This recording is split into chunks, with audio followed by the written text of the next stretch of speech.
Hello students, welcome in the online classes of MDN School Clive. As you know, we are on 6th lesson of नागरिक शास्त्र of 10th class. आज हम 10th class का नागरिक शास्त्र का 6th lesson जो हम कंटिन्यू पढ़ते आ रहे हैं, लेसन का नाम है राजनीतिक दल। आज हम इसमें अक्षेत्रीय दल के विषय में पढ़ेंगे।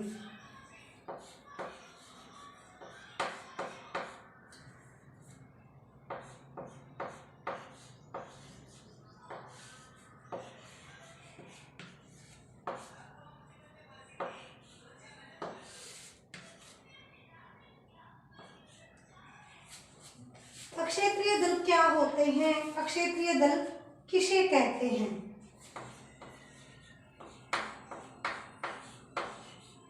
अक्षेत्रीय दल या प्रांतीय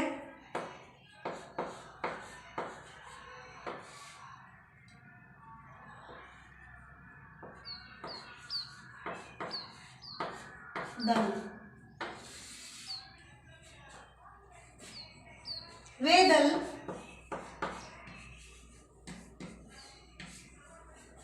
जिनकी इकाई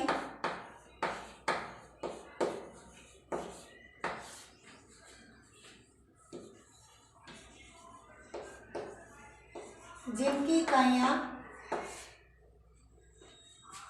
केवल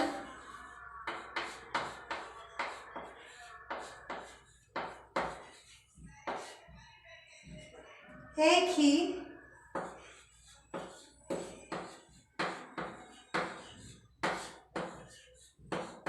राज्य में सीमित होती हैं,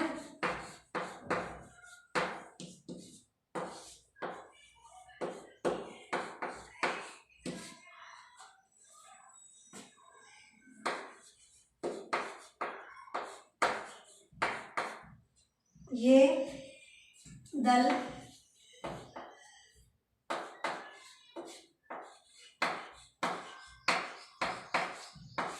अपनी अक्षेत्रीय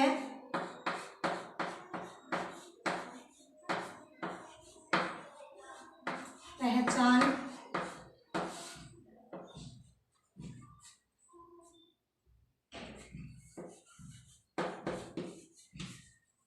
के प्रति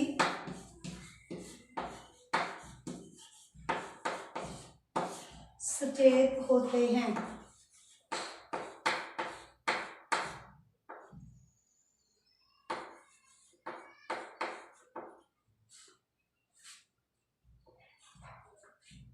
जैसे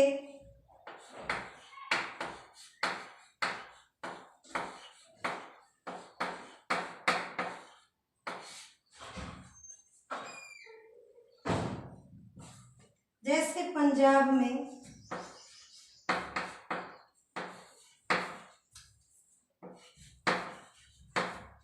Akali Dal,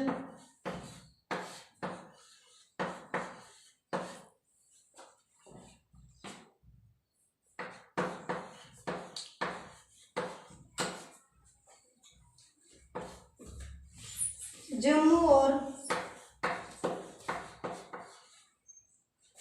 Kashmir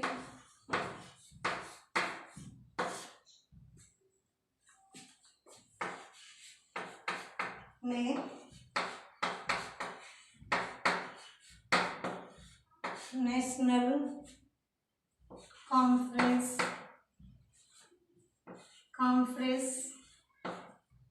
national conference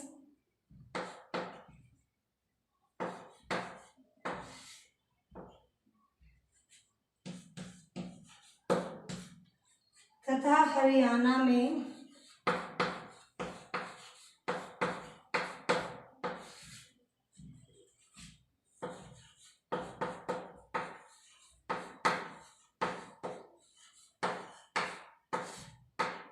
Indian national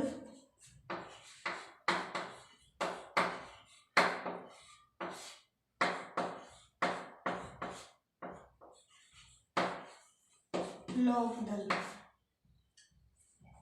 अक्षेत्रीय क्षेत्रीय दल यानी प्रांतीय दल वे दल जिनकी इकाइयां केवल एक ही राज्य तक सीमित होती है।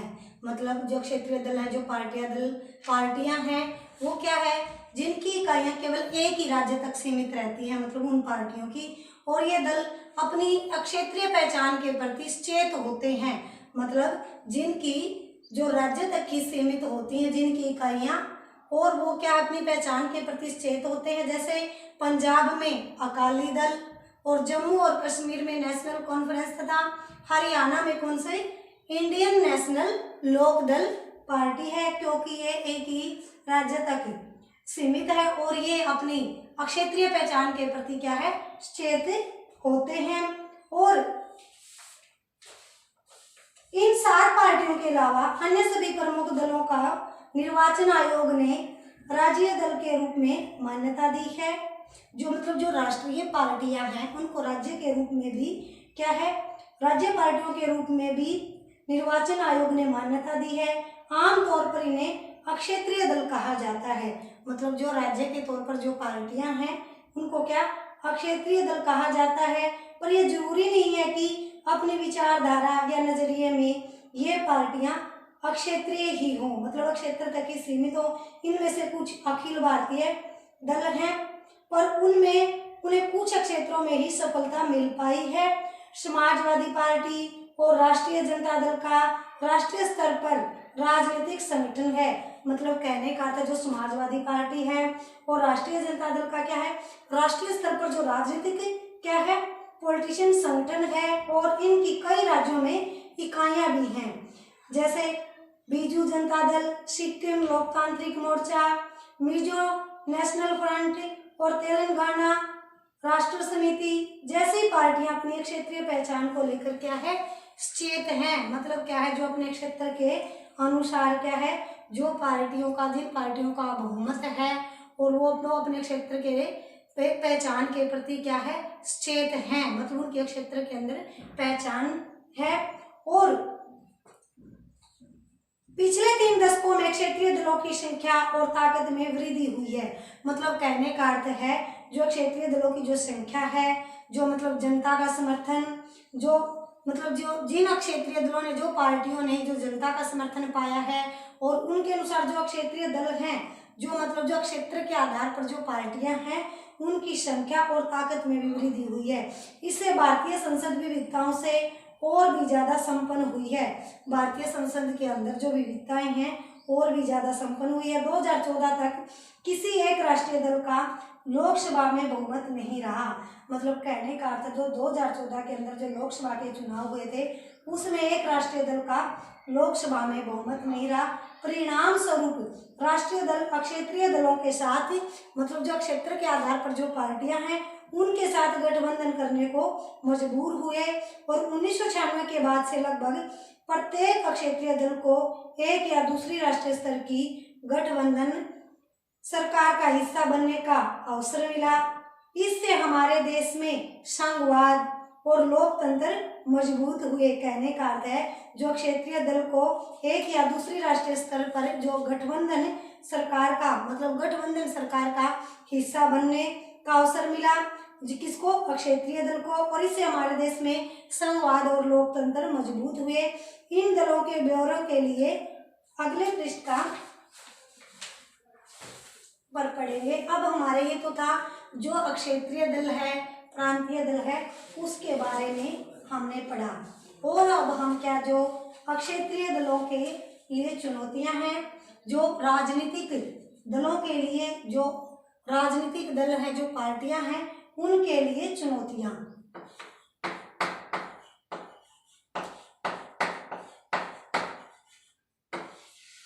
राजनीतिक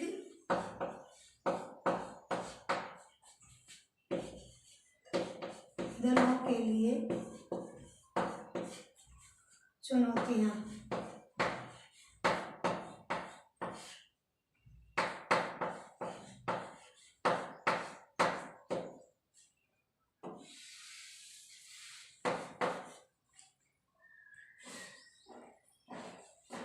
हमने देखा कि लोकतंत्र के कामकाज के लिए राजनीतिक पार्टियां कितनी महत्वपूर्ण हैं?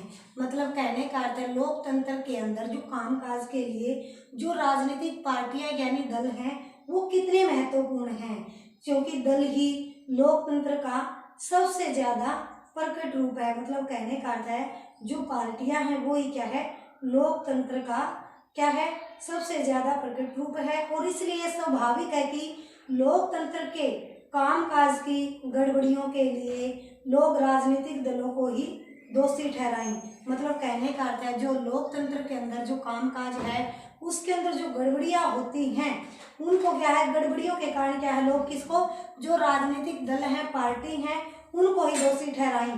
पूरी दुनिया में लोग इस बात से नाराज रहते हैं कि जो राजनीतिक दल हैं, जो पार्टी हैं, अपना काम ठीक ढंग से नहीं करते। हमारे लोकतंत्र के साथ भी यही बात लागू होती है। आम जनता की जो नाराजगी है और आलोचना राजनीतिक दलों के कामकाज के 4 पहलुओं पर ही केंद्रित रहती है। मतलब कहने का अर्थ है जो राजनीतिक जो पार्टियों से जो आम जनता जो नाराज रहती है, जो उसकी आलोचना करती हैं, तो 4 पहलुओं पर केंद्रित रहती है। लोकतंत्र का प्रभावी उपकरण बने रहने के लिए राजनीतिक दलों को इन चुनौतियों का सामना करना चाहिए और इन पर जीत हासिल करनी चाहिए।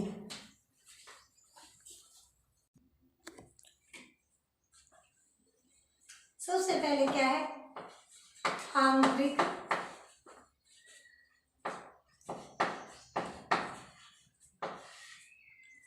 लोकतंत्र।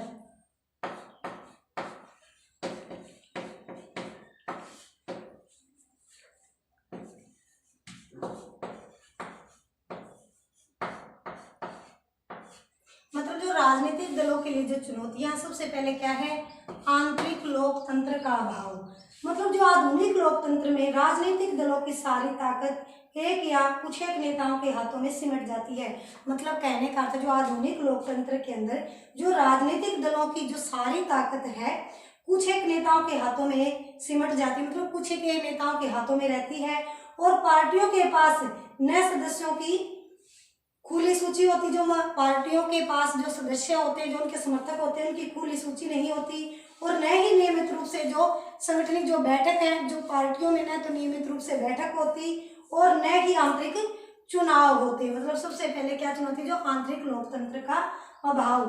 जो राजनीतिक दलों के अंदर जो सारी ताकतें हैं वो कुछ ही नेताओं के हाथों में होती है। अब हमारा सेकंड है वंशवाद।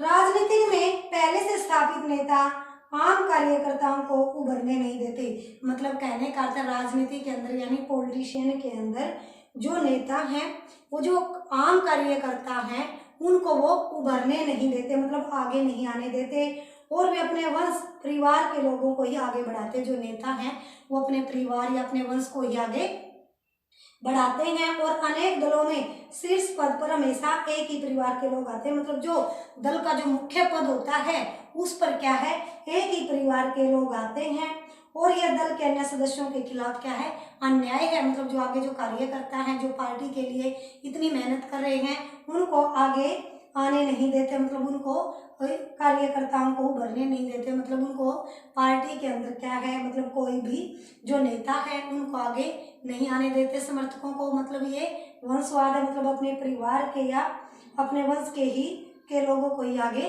बढ़ाते हैं। अब हमारा थर्ड है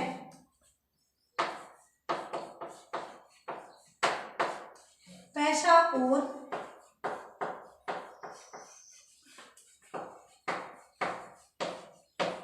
अपराधी तत्वों की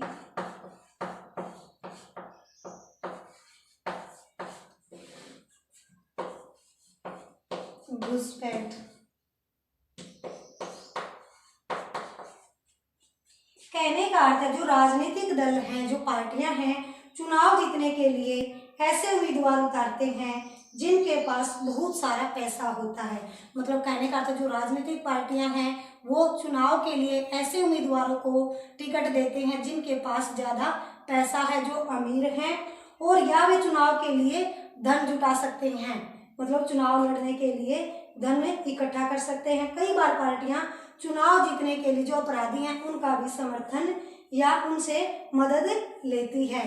अब हमारा नेक्स्ट है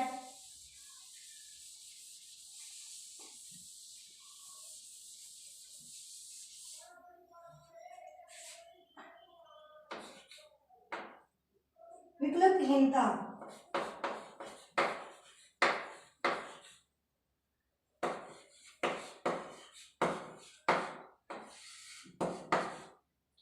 सार्थक विकल्प का अर्थ होता है कि विभिन्न पार्टियों की नीतियों और कार्यक्रमों में महत्वपूर्ण अंतर हो। मतलब कहने का अर्थ है जो विकल्प मतलब कहने का अर्थ है जो पार्टियां हैं, जो राजनीतिक दल हैं, मतलब उनकी जो नीतियां हैं, जो उनके कार्यक्रम हैं, उनमें अंतर होना चाहिए। और हाल ही के वर्षों में जो दलों के बीच जो वैचारिक मतलब जो दल हैं उनके अंदर जो विचारों का जो उनकी नीतियां हैं, कार्यक्रम हैं, उनमें अंतर कम होता जा रहा है। मतलब जो राजनीतिक पार्टियां हैं उनके बीच क्या है, जो उनकी नीतियां हैं, कार्यक्रमों के बीच अंतर होना चाहिए।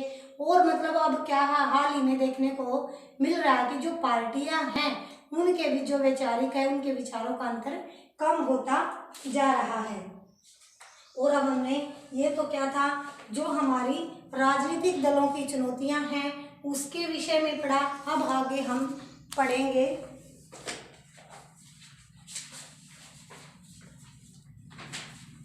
दलों को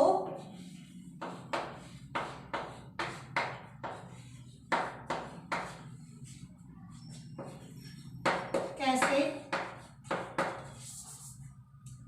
सुधारा जा सकता है।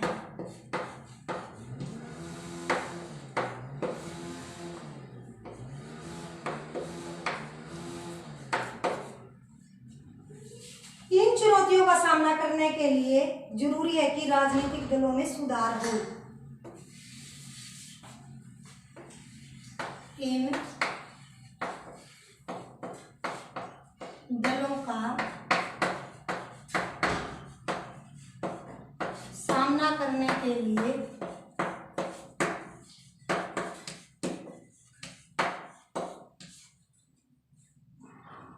जरूरी है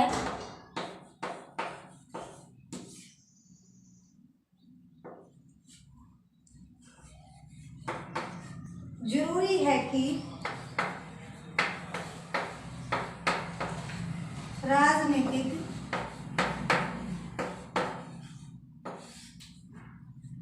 दलों में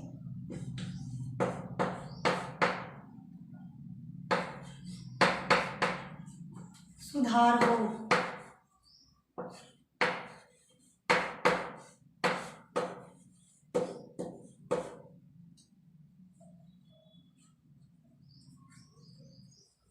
कहने का अर्थ है जो ये चुनौतियां दी गई हैं राजनीतिक दलों के लिए, इन दलों का सामना करने के लिए जरूरी है कि जो राजनीतिक दलों में क्या है, सुधार हो।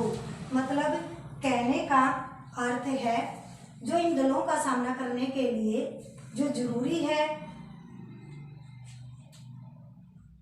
कि इन राजनीतिक दलों में सुधार हो। ऐसे में सवाल ये उठता है कि क्या राजनीतिक दल सुधरने को तैयार हैं?